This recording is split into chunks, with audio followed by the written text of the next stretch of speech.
Ada banyak cerita yang terjadi di tempat yang kita rasa itu padahal emang ramai banget orangnya, banyak kegiatan dan gak pernah sepi.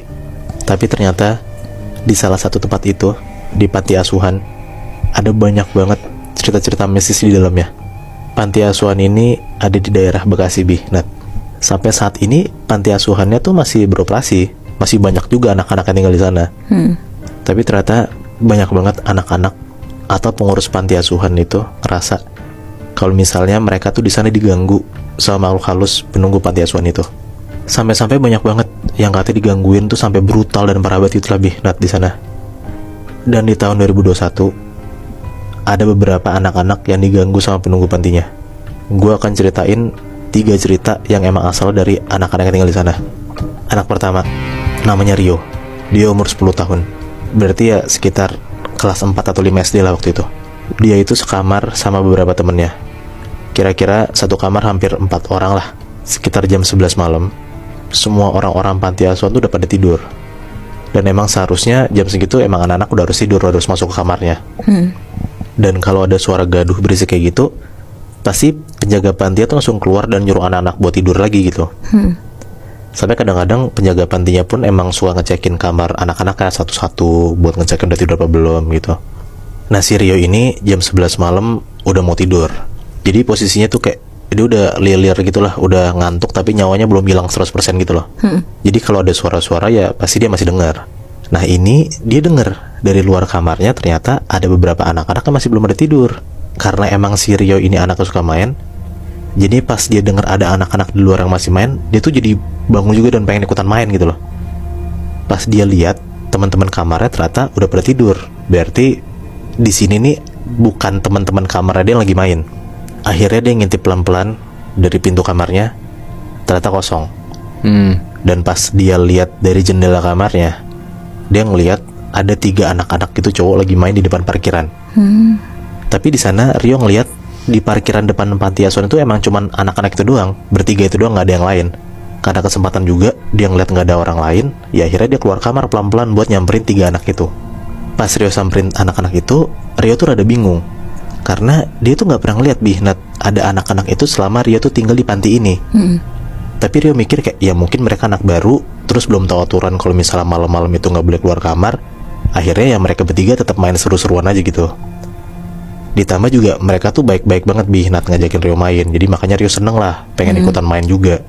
Pas dia lagi main sama anak-anak itu tuh ngajakin Rio ke bagian belakang panti. Jadi kayak belakang panti itu kayak ada taman kecil gitu yang rada nggak keurus lah. Ada rumput-rumputnya rada tinggi, terus ada kayak pohon gitu di belakangnya. Pohon ini tuh nggak gede tapi nggak kecil juga. Jadi ya lumayan kalau misalnya dipanjat tuh bisa lah. Pas mereka berempat lagi main di belakang panti, 3 anak ini ngajakin Rio buat manjat pohonnya. Awalnya Rio tuh takut kayak manjat pohon karena dia takut jatuh dan nanti kalau jatuh ketahuan menjaga pantinya kan. Tapi ya karena 3 anak itu manjatnya jago banget dan mau ngebantuin Rio manjat, akhirnya Rio ngeberanin diri tuh buat manjat pohonnya juga. Naiklah Rio sama 3 temennya itu naik ke atas pohon dan dia duduk di dahannya. Ngobrol-ngobrol-ngobrol, ketawa-tawa di atas dahan tuh mereka seneng-seneng banget lah. Saya pada akhirnya Rio sadar pas dia nengok ke kanan ke kiri, 3 temennya itu tuh udah nggak ada di sebelah dia. Udah hilang aja gitu. Jadi di atas pohon tuh sekarang cuma ada Rio doang. Anak-anak itu udah pada nggak ada sama sekali. Pas Rio ngeliat kanan kiri nggak ada anak-anak itu, dia ngeliatlah ke bawah pohon. Dan dia lihat Nat, 3 anak yang tadi di sebelah dia udah ada di bawah. Udah ada di bawah pohon itu. Dan si 3 anak itu tuh lagi ngedongak ngeliat ke atas ke arah Rio.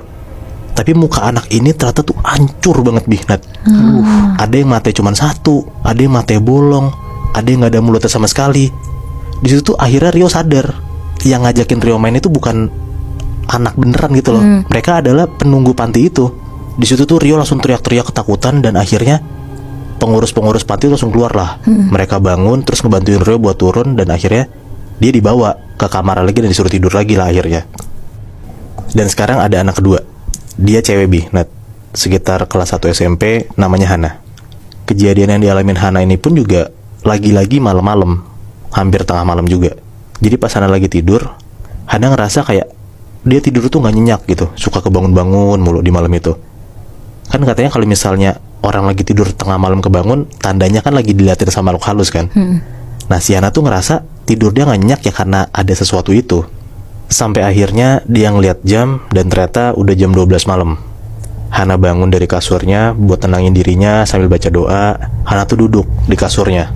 Pas Hana lagi duduk di kasurnya, dia tuh bener-bener berasa banget Nat, kalau kasur dia tuh ada yang goyangin kencang banget sampai dia tuh ngejoprok jatuh ke bawah gitu. Hana tuh ketakutan banget lah jadinya. Dia ngebangunin teman-temannya, tapi nggak ada yang bangun sama sekali. Terus ada nih satu temannya kebangun, nyuruh Hana tidur sekasur sama dia. Akhirnya daripada Hana takut, dia milih buru-buru buat tidur sekasur sama temennya lah. Temennya ini namanya Yani. Hana nyoba tidur dan akhirnya dia ketiduran tuh. Pas Hana lagi tidur, dia tuh berasa kayak di badan dia tuh kayak ada yang nyenggol-nyenggol gitu Nat. Kayak bulu-bulu gitu yang nyenggol dia. Ya kalau misalnya ada yang geli-geli gitu ya pasti orang kebangun kan. Nah si Hana tuh jadi kebangun karena dia ngerasa kayak yang nyenggol-nyenggol dia tuh bikin dia risih gitu. Pas Hana bangun, dia nengok ke arah temennya, si Yani ini. Ternyata di sebelah Hana itu bukan Yani, tapi ternyata selama malam itu dia tidur sama genderuwo. Badannya hitam, mukanya babi, lagi ngeliatin Hana sambil nganga sampai air liur tuh jatuh-jatuh ke kepalanya si Hana ini. Dari situ tuh Hana nangis banget. Dan Hana tuh baru inget Nat, kalau beberapa hari lalu itu Yani sebenarnya udah nggak ada di panti karena udah diadopsi sama orang lain. Ya anjrit. Jadi si genderuwo itu tuh nyamar jadi Yani. Dan si Hana tuh gak sadar selama itu. Sekarang cerita terakhir. Cerita yang dirasain sama anak panti itu juga. Namanya Bismo. Umurnya 12 tahun. Dia dari kecil sampai umur 12 tahun emang udah tinggal di sana. Jadi kasarannya kayak dia kenal betul lah sama lingkungan dan orang-orang panti itu. Sekitar jam 9 malam, pas anak-anak semua baru pada tidur dan masuk masing-masing, Bismo ini dengar ada suara orang nangis dari arah ruang tengah panti asuhan itu. Ya karena Bismo aware banget sama teman-temannya atau sama orang pantinya, akhirnya si Bismo nih ngecek keluar kamar buat dia tahu siapa sebenarnya nangis kan di luar sana. Pas Bismo keluar kamar dan ke ruang tengah, dia tuh nggak ngeliat siapa-siapa kecuali Bu Yayan, pengurus panti asuhan itu. Pas Bu Yayan lihat Bismo masih keluar, ya Bu Yayan langsung nyamperin Bismo dan nyuruh dia buat masuk kamarnya lah. Ditanya sama Bismo, "Bu, tadi aku denger ada yang nangis." Si Bu Yayan bilang kayak, udah perasaan kamu doang itu tidur malam. Sampai akhirnya Bu Yayan nganterin Bismo ke dalam kamar dan Bu Yayan pergi tuh. Nah pas dia ngeliat Bu Yayan keluar kamar udah pergi, Bismo keluar kamar lagi. Asal muasal suara orang nangis itu berasal dari mana? Makin diikutin makin kedengeran lah. Ternyata suara tangisan itu tuh berasal dari loteng ruang tengah. Bukan ruang tengahnya tapi lotengnya, gentengnya gitu. Bismo itu takut banget dengernya. Tapi takutnya itu bukan karena takut setan Nat. Dia tuh takut temennya tuh kenapa-napa di atas sana gitu. Karena dia denger tuh ada suara cewek nangis tuh jelas banget. Dia naik lantai 2, dia naik lagi tuh ke tangga buat masuk ke dalam loteng itu. Jadi tuh loteng itu bentukannya kayak gudang gitu Nat. Dan emang dipakai buat naro-naro barang dan itu di atas, di atas banget. Nyampe lah dia di atas sana. Dia buka pintu lotengnya dan ternyata benar. Dia ngeliat di tengah loteng itu tuh ada perempuan lagi nangis.